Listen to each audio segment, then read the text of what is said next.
Hello to everyone friends. आज मैं फिर से आप लोगों का इस वार्ता में स्वागत करता हूं। आज की वार्ता का विषय फिर से मैंने स्टॉक मार्केट चुना है। स्टॉक मार्केट मैंने पहले भी कहा कि एक वास्ट विषय है। इसमें हम यह गागर में सागर के समान हम कितना भी ज्ञान लेकर मैं, चूँकि एवरीडे मार्केट में आप देख ही रहे हैं कितना ह्यूज वॉल्यूम है, नए नए कंपनी इसमें आ रहे हैं, टेक्निकल इंडिकेटर्स जो हैं उसका यूज करने का एक नए नए टूल्स आ रहे हैं। तो लेकिन फिर भी हम जो स्टॉक का जो हम एनालिसिस करते हैं मोटे तौर पर दो तरीके से हम करते हैं, फंडामेंटल एनालिसिस और टेक्निकल एनालिसिस। फंडामेंटल एनालिसिस में हम कंपनी के फंडामेंटल्स जैसे कि उसके बैलेंस शीट, उसके प्रॉफिट लॉस, उसके प्रमोटर कौन है, कंपनी का क्या विजन है, उसका क्या रेवेन्यू है, क्या प्रॉफिट लॉस है, क्या उसका अर्निंग पर शेयर है, profit price oblique earning P ratio क्या है, बुक वैल्यू क्या है, इन तमाम चीज़ों का हम एनालिसिस फंडामेंटल जो होता है, फंडामेंटल जो उसके बहुत से की फिगर्स उसके थ्रू करते हैं। लेकिन अगर हम ये देख लें कि बहुत फंडामेंटली स्ट्रॉन्ग है लेकिन उसके प्राइस में कोई मूवमेंट ही नहीं हो रहा है, तो वैसे स्टॉक को भी हम लेके कोई फ़ायदा नहीं होता है। वो स्टॉक में कोई, चूँकि मार्केट में भी स्टॉक का डिमांड होना चाहिए, क्योंकि स्टॉक मार्केट में या जो उसका फंक्शन करने का तरीका है वह mainly demand and supply theory पर है। अगर स्टॉक का कोई डिमांड ही नहीं रहेगा तो उसमें कोई उसका कोई डिमांड है, जो लाख हम बेचना चाहे बिकेगा नहीं। सो यह हमें ये भी देखना है कि उसमें प्राइस में मोमेंटम हो, उसका प्राइस जो है वोलेटिलिटी हो। ये नहीं कि अब एक हाई उसमें कोई प्राइस फ्लक्चुएशन नहीं हो रहा है, प्लस लिक्विडिटी होना चाहिए, अच्छे वॉल्यूम में शेयर्स का काम होना चाहिए। तो ये चीज़ भी हमें देखना होगा। तो मूलतः हम टेक्निकल एनालिसिस को भी हम उतना ही महत्व दें और हम जाने कि कैसे टेक्निकल एनालिसिस किया जाता है, उसके कौन कौन से टूल्स हैं। हमें जो टेक्निकल टूल्स है, कैंडलस्टिक पैटर्न जो है, ग्रीन कैंडल, रेड कैंडल, जो ग्रीन कैंडल का फॉर्मेशन जो हम देखते हैं कि जो प्राइस कोई चीज़ का 4 प्राइस होता है, open, high, low and close. कोई भी स्टॉक का प्राइस एक प्राइस पर स्टॉक को ओपन होगा और फिर वो उसके किसी प्राइस पर वो हाई तक जाएगा और उसी मार्केट ड्यूरेशन में वह लो बनाएगा और अंततः किसी एक प्राइस पर क्लोज करेगा। तो अगर जो क्लोजिंग प्राइस है that is greater than opening price, तो हम ये ग्रीन कैंडल कहते हैं कि बना। और अगर अच्छे वॉल्यूम के साथ बना, जो वॉल्यूम बार भी है वह काफ़ी अच्छा है, तो हम ये कह सकते हैं कि इसमें एक अच्छा डिमांड है, अच्छा बाइंग हुआ है। उसी तरह open, high, low and close, और जो क्लोज जो है वह ओपन से कम है, तो वैसे स्थिति में रेड कैंडल का फॉर्मेशन होता है। इट मीन्स कि वहाँ सेलिंग प्रेशर है। और वह अगर अब हमें देखना है कि वॉल्यूम बार कैसा बन रहा है, वॉल्यूम भी काफ़ी बड़ा वॉल्यूम बन रहा है, तो इसका मैंने हम कह सकते हैं कि भाई इसमें सेलिंग प्रेशर है। उसी तरह जो कुछ इंडिकेटर्स हैं, मूविंग एवरेजेस, बॉलिंजर बैंड, ये सब जो हैं ये लैगिंग इंडिकेटर्स होते हैं, जो ये ऐसा होने के बाद ऐसा इंडिकेशन देते हैं, घटना घटने के बाद। और कुछ जो इंडिकेटर्स हैं वो लीडिंग इंडिकेटर्स होते हैं, जो हमें ऐसा होगा बताएंगे, जैसे पिवोट पॉइंट, फिबोनाची, और इसी तरह कुछ इंडिकेटर्स हैं जो हमें ट्रेंड की जानकारी देते हैं, कैसा मार्केट में ट्रेंड है। जिसको हम मोमेंटम इंडिकेटर भी कहते हैं कि मार्केट में ट्रेंड कौन से कैसा चल रहा है, अपवर्ड ट्रेंड है, डाउनवर्ड ट्रेंड है। अपवर्ड ट्रेंड है तो उसमें स्ट्रेंथ कैसा है, डाउनवर्ड ट्रेंड है तो स्ट्रेंथ कैसा है। तो टेक्निकल एनालिसिस के थ्रू हम इस निष्कर्ष पर पहुंचते हैं कि हम सही सारे इंडिकेटर्स का एनालिसिस करने के बाद कोई स्टॉक लेते हैं या बेचते हैं तो हमारी एक्यूरेसी 100% नहीं हो सकती है, लेकिन 65 to 70% एक्यूरेसी हम जोड़ ला सकते हैं। और इसके लिए जरूरी है कि हम ये सारे टेक्निकल एनालिसिस का रीड करना सीखें, चार्ट आदि को पढ़ना सीखें। क्योंकि जैसे कि morning is the face of the whole day का है, तो उस तरह चार्ट जो है वो किसी भी स्टॉक में कैसा मूवमेंट है, एक तरह से वो स्टॉक के बारे में सारी चीज़ उससे पता चलता है। So chart speaks about that stock और that stock market. So trend line जो मैंने बताया कि जो मोमेंटम इंडिकेटर है, अगर नीचे से ऊपर जा रहा है तो यह अपवर्ड ट्रेंड है, और वही ट्रेंड लाइन अगर ऊपर से नीचे की ओर जा रहा है तो वह डाउनवर्ड ट्रेंड है। जो हम कहते भी हैं कि अब मार्क लो मार्क होने से उसका अपवर्ड ट्रेंड है, और ऊपर से नीचे हाई मार्क से नीचे जो आता है उसको हम डाउनवर्ड ट्रेंड कहते हैं।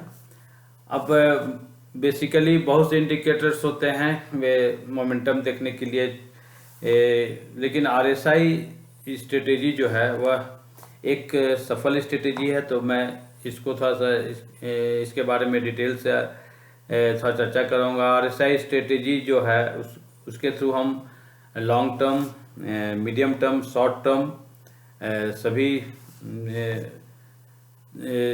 के लिए हम इसका यूज कर सकते हैं। और चार्ट जो हम ऐसी स्थिति में जो रखेंगे लॉन्ग टर्म के लिए मंथली रहेगा, मिड टर्म के लिए वीकली, और शॉर्ट टर्म या स्विंग ट्रेडिंग के लिए डेली चार्ट।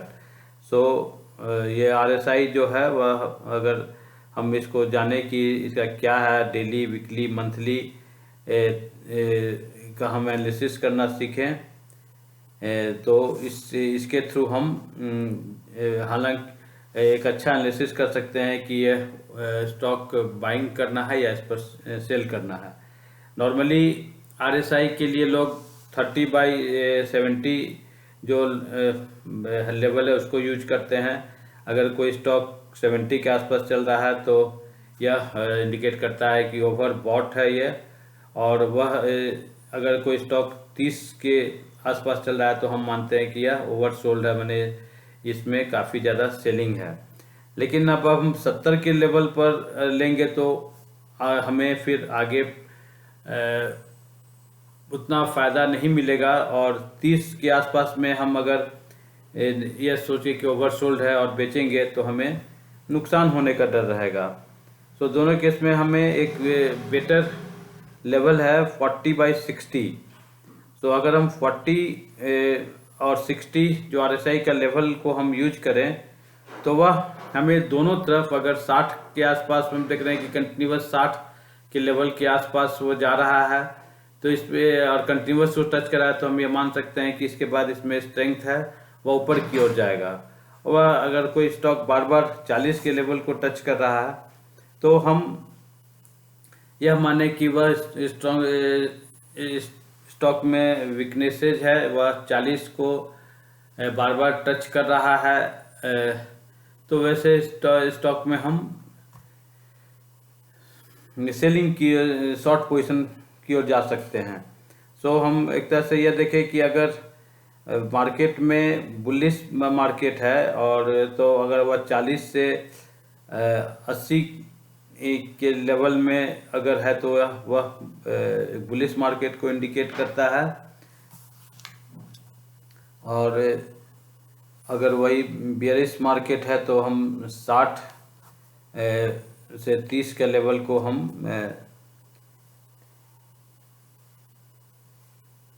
जो है उसको बियरिश मार्केट मानते हैं।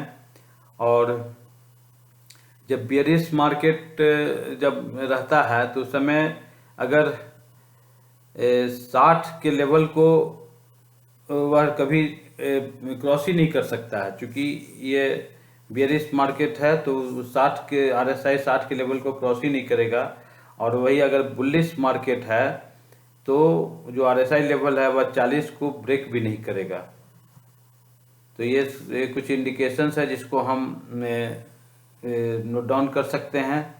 और दूसरा, जैसे स्टॉक 40 RSI जो है कोई स्टॉक का 40 से नीचे चल रहा है तो हम यह कह सकते हैं कि वह जो है डाउनवर्ड ट्रेंड की ओर स्टॉक जाएगा। और वही स्टॉक अगर का लेवल RSI का लेवल उस स्टॉक का 60 से ऊपर है तो वह अपवर्ड ट्रेंड को दर्शाता है। और स्टॉक अगर 40 से 60 के बीच बहुत देर से चल रहा है तो हम इसको कह सकते हैं कि वह साइडवेज है। सो जो RSI इंडिकेटर है वह एक मोमेंटम इंडिकेटर है। जैसे गाड़ी में स्पीडोमीटर होता है, हम 20 के स्पीड में चलते हैं तो कहते हैं हम धीमा चल रहे हैं। उसी तरह हम 60 के स्पीड में चलते हैं तो कहते हैं कि मीडियम स्पीड चल रहे हैं। और 80 से क्रॉस करते हैं तो हम कहते हैं कि तेज स्पीड में चल रहे हैं। तो उसी तरह RSI के जो लेवल हैं वह कार के स्पीडोमीटर के समान होता है। और जो ट्रेंड है उसको हम अपवर्ड ट्रेंड में है, अगर 40 से 80 के बीच में है तो उसको हम अप ट्रेंड करते हैं। और अगर वह 60 से 80 के बीच वो स्टॉक जो है उसका RSI लेवल 60 से 80 के बीच में अगर रहेगा तो उसको हम स्ट्रॉन्ग अप ट्रेंड कहेंगे। और अगर कोई स्टॉक जो है वह 60 से 20 के रेंज में है तो उसको हम डाउन ट्रेंड का स्टॉक कहेंगे। और वही अगर स्टॉक जो है 40 से 20 के रेंज में रहता है तो उसको हम स्ट्रॉन्ग डाउन ट्रेंड कहेंगे कि वो काफ़ी नीचे है। और स्टॉक जो है उसका लेवल किसी भी स्टॉक का वह 40 से 60 के बीच में रहता है तो ये साइडवेज को इंडिकेट करता है।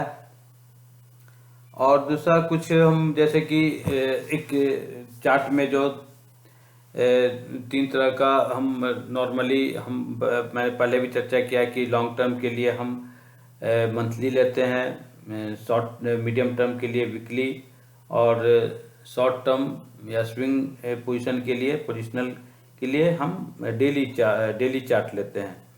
तो अगर कोई स्टॉक मंथली चार्ट में भी वह अपवर्ड ट्रेंड दिखा रहा है और वीकली चार्ट में भी वह अपवर्ड ट्रेंड की ओर है और उसका डेली चार्ट जो है वह, अब हमें देखना है कि डेली में हम क्या पोजीशन लें।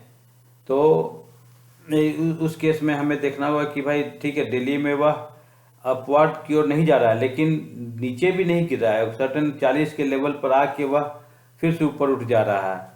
तो इस केस में हम डेली में हम बाई पोजीशन बना सकते हैं, क्योंकि वह 40 के लेवल को नीचे की ओर है लेकिन 40 के RSI लेवल को वह तोड़ नहीं रहा है, ब्रेक नहीं कर रहा है।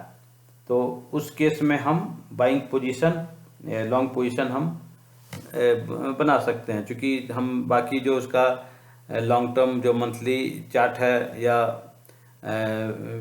RSI का जो वीकली चार्ट में हम देखते हैं वह अपवर्ड ट्रेंड को दर्शा रहा है। तो निश्चित रूप से जो डेली का चार्ट है 40 के लेवल को अगर नहीं तोड़ रहा है तो we can go for long position, long buying trades. और इसका जो उसी अकॉर्डिंगली जो 3 कैंडल जो होते हैं, इस केस में जो 3 रेड कैंडल के बाद, जो डेली में 3 रेड कैंडल के बाद अगला हम कंफर्मेशन के लिए देखेंगे वो ग्रीन कैंडल हो, और तभी हम ऐसे बाइंग कॉल को तब हम कंफर्मेशन देखते हुए ये इस तरह का ट्रेड लेंगे, बाइंग ट्रेड। सो और इस केस में जो हमारा जो एंट्री लेवल होगा वह जो जो 3 कंजिक्यूटिव रेड कैंडल के बाद जो ग्रीन कैंडल आता है, तो जो उसका सिग्नल का जो हाई आरएसआई का जो जहाँ पॉइंट बनेगा 40 के पास, और वहीं पर जो कैंडल बनेगा, तो उसके जो हाई पॉइंट्स को हम एंट्री लेंगे, और उसके बाद जो स्टॉप लॉस होगा उसका जो सबसे लोवेस्ट जो पॉइंट होगा वह उसका स्टॉप लॉस होगा, और टारगेट जो होगा जो 60 के लेवल पर जो आरएसआई के लेवल पर जो कैंडल का फॉर्मेशन होगा वो हमारा टारगेट होगा।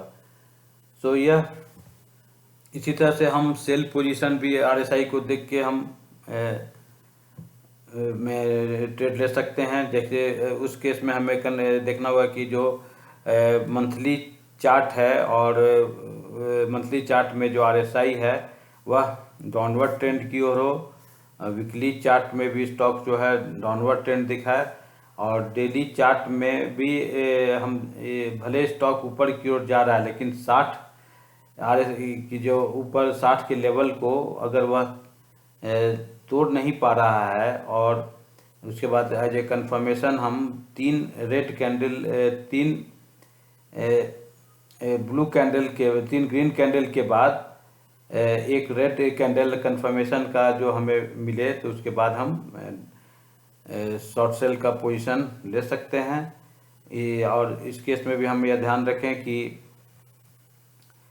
जो हमारा एंट्री लेवल हो, वो जो सिग्नल लाइन जो कैंडल का जो लो बनता है वो मेरा एंट्री पॉइंट होगा, और जब हम सेल करते हैं, और उसका जो हायर पॉइंट होगा वो मेरा स्टॉप लॉस होगा, और 40 के लेवल जो आएगा वो मेरा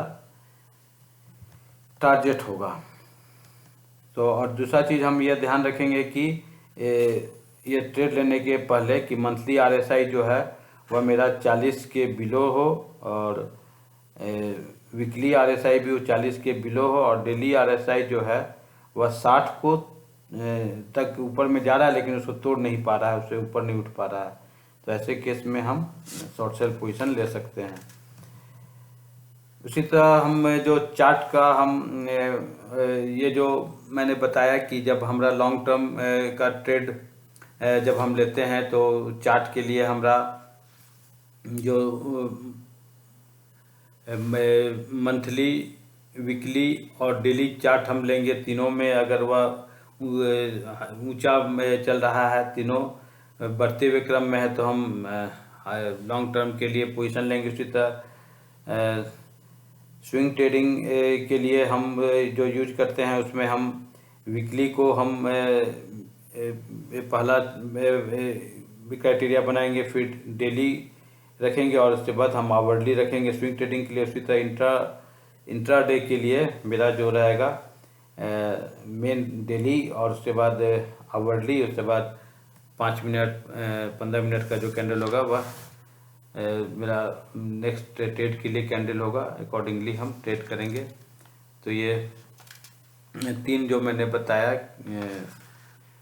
उसी हिसाब से ट्रेड जिस टर्म के लिए हमें ट्रेड करना है, लॉन्ग टर्म ट्रेड करना है, तो हमें लॉन्ग पीरियड के लिए तो हमें तीनों जो लेवल है आरएसआई का, मंथली, वीकली एंड डेली, तीनों मेरा ग्रोइंग साइड में होना चाहिए। और अगर हम पोजिशनल ट्रेड कर रहे हैं तो उस केस में मेरा वीकली, डेली और आवरली ये तीनों ग्रोइंग साइड में चाहिए। और अगर हम इंट्राडे बेसिस पर कर रहे हैं तो हमें जो चार्ट पैटर्न लेना है वह daily, hourly and 5 minute 15 minute जो भी हम अपने ट्रेड का ये बनाते हैं, अकॉर्डिंगली हम उस कैंडल और चार्ट के आधार पर हम आरएसआई को